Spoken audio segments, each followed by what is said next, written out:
नमस्कार, SBT news में आपका स्वागत है। पेश है 24 सितंबर रविवार सुबह 6:15 बजे राजस्थान की बड़ी खबरें।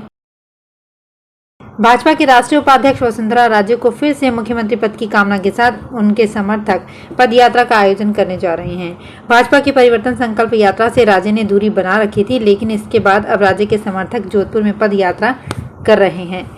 26 सितंबर को यह यात्रा पाल बालाजी मंदिर से गणेश मंदिर तक निकाली जाएगी।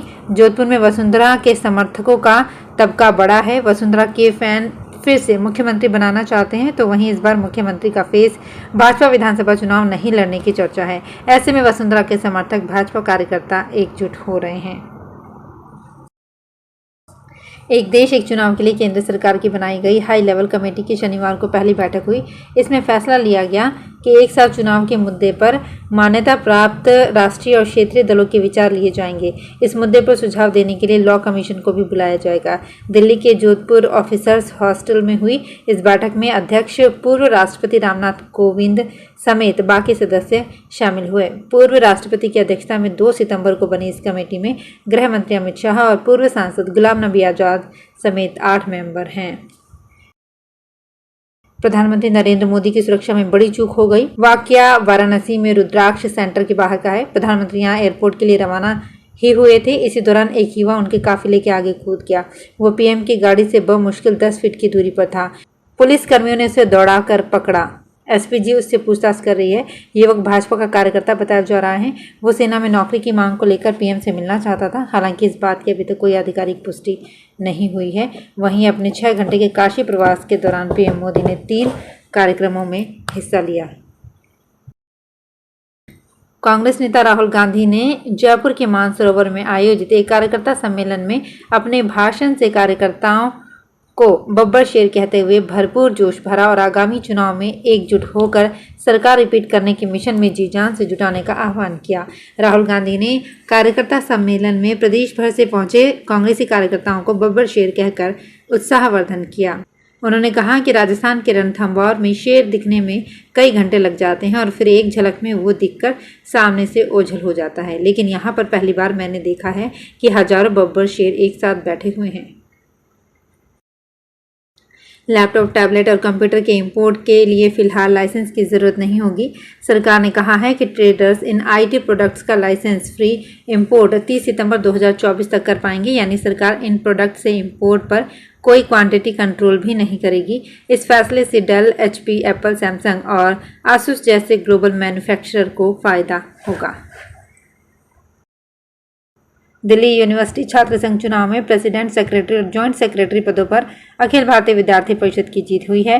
वाइस प्रेसिडेंट पोस्ट एनएसयूआई ने जीती है। प्रेसिडेंट पद पर तुषार डेडा जीत गए हैं। उन्हें 23,460 वोट मिले, जबकि हितेश गुलिया को 20,345 वोट मिले। भीलवाड़ा में भगवान देवनारायण के 1111वें जन्मोत्सव पर 8 माह पहले मालासेरी देवडुंगरी आए प्रधानमंत्री नरेंद्र मोदी ने मंदिर दर्शन के बाद बंद लिफाफा दान पात्र में डाला था। इस पात्र में क्या है, इसका पता कल 25 सितंबर को लगेगा। श्री देवनारायण जन्मस्थली विकास समिति मालासेरी डुंगरी ने सोमवार को दान पात्र खोलने का निर्णय लिया।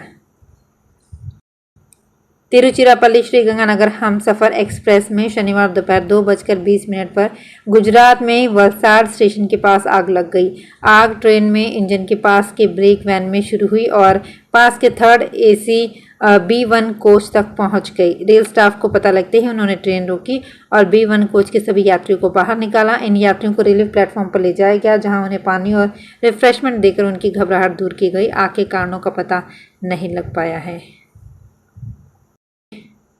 26 सितंबर से कोटा सवाई माधोपुर के बीच नई मेमू ट्रेन का संचालन होगा। ये ट्रेन दोनों दिशाओं में 10 से ज़्यादा स्टेशनों पर रुकेगी। इसमें मेमू में कुल 8 कोच होंगे। इस ट्रेन के शुरू होने से यात्रियों का सफर आसान होगा।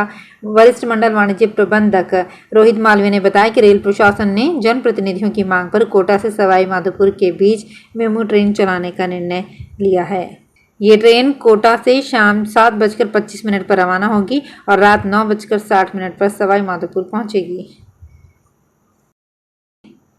मानसून ट्रफ लाइन और खाड़ी में बने कम दबाव के क्षेत्र से शेखावाटी के मौसम में बदलाव रहेगा। 48 घंटे के दौरान सीकर और झुंझुनू में और चूरू जिले में 24 घंटे के दौरान मेघ गर्जना के साथ बारिश होगी। मौसम विभाग के अनुसार इस दौरान कई जगह भारी बारिश भी हो सकती है। सीकर में बीती रात जिले में कई स्थानों पर अच्छी बारिश हुई। बॉलीवुड एक्ट्रेस और आम आदमी पार्टी सांसद राघव चड्ढा की शादी की तैयारी पूरी हो चुकी है। शनिवार दोपहर को चूड़ा सेरेमनी के साथ शादी के फंक्शन भी शुरू हो गए। परिणीति चोपड़ा के फैमिली मेंबर सहित कुछ सेलिब्रिटीज भी इस फंक्शन का हिस्सा हैं। परिणीति के नाना और नानी पहली बार उदयपुर आए हैं। उन्होंने कहा कि वे इस शादी को लेकर काफी एक्साइटेड हैं। वहीं होटल लीला पैलेस के परिसर में चल रही सेरेमनी में दिल्ली की बैंड ने परफॉर्म किया। इसमें परिवार के लोगों ने जमकर डांस किया। चूड़ा सेरेमनी करीब 3 घंटे तक चली। इस दौरान दोनों परिवारों ने दुल्हन को आशीर्वाद दिया और साथ में डांस भी किया। हरियाणा के हिसार में सीएम फ्लाइंग स्वास्थ्य विभाग की टीम और अर्बन स्टेट थाना पुलिस ने शनिवार को कैंप चौक के तारा हॉस्पिटल में रेड की। यहां पर मर्चेंट नेवी इंस्टीट्यूट पर ट्रेनिंग सेंटर और एक institute hospital and cruise management Jaipur की एक टीम द्वारा नेवी में नौकरी के संबंध में युवाओं की मेडिकल जांच की जा रही थी। यहां मौजूद डॉक्टर जांच से जुड़ा कोई कागजात पेश नहीं कर पाए। पुलिस द्वारा मामले की जांच की जा रही है। बताया जा रहा है कि मर्चेंट नेवी कंपनी की तरफ से बीकानेर जिले के राम सिंह नोखा तारा हॉस्पिटल में प्रत्येक बच्चे से 2250 रुपये लेकर रसीद जन सेवा डायग्नोस्टिक सेंटर के नाम से दी जा रही थी, जबकि ऐसा कोई सेंटर यहां पर है ही नहीं। जयपुर में एसीबी ने जवाहर सर्किल थाने के एक महिला और पुरुष कांस्टेबल को 4000 रुपये की रिश्वत लेते गिरफ्तार किया। दोनों कांस्टेबल पीड़ित के खिलाफ एक दर्ज केस में राजीनामा होने के बाद मामला रफा दफा करने के लिए 5000 रुपये मांग रहे थे। दोनों कांस्टेबल पीड़ित को बार बार फोन कर धमका रहे थे। इस पर पीड़ित ने एसीबी ऑफिस में शिकायत दी। इस पर एक्शन लेते हुए एसीबी ने जवाहर सर्किल थाने में ही दोनों कांस्टेबल को ट्रैप किया। गिरफ्तारी से पहले सत्यापन के वक्त की बातचीत भी सामने आई, जब दोनों कांस्टेबल ने पीड़ित से कहा था कि हमसे भी बड़े अधिकारी हैं, पैसा उन्हें भी देना होता है। जोधपुर के मसूरिया से तूफानी ध्वजा यात्रा को राज्यसभा सांसद राजेंद्र गहलोत ने हरी झंडी दिखाकर रवाना किया। लगभग 185 किलोमीटर का ये सफर यात्रा में शामिल सदस्य दौड़ते हुए पूरा करेंगे। ध्वज लेकर दौड़ने वाला श्रद्धालु थकने पर इसे दूसरे साथी को सौंप देगा। इस तरह 12 से 15 घंटे में यात्रा रामदेवरा पहुंचकर पूरी होगी।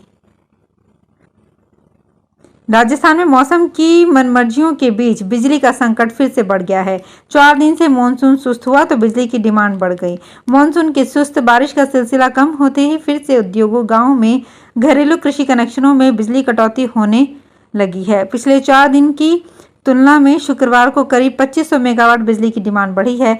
इससे बिजली संकट को देखते हुए डिस्कॉम्स ने औद्योगिक क्षेत्रों में सप्ताह के 2 दिन शाम से अगले दिन सुबह तक बिजली बंद रखने का आदेश फिर से लागू किया है। इसको लेकर संबंधित क्षेत्रों के सहायक अभियंताओं की ओर से उद्योगों को मैसेज दिया जा रहा है। तो फिलहाल इस बुलेटिन में इतना ही। फिर हाजिर होंगे कुछ और बड़ी खबरों के साथ।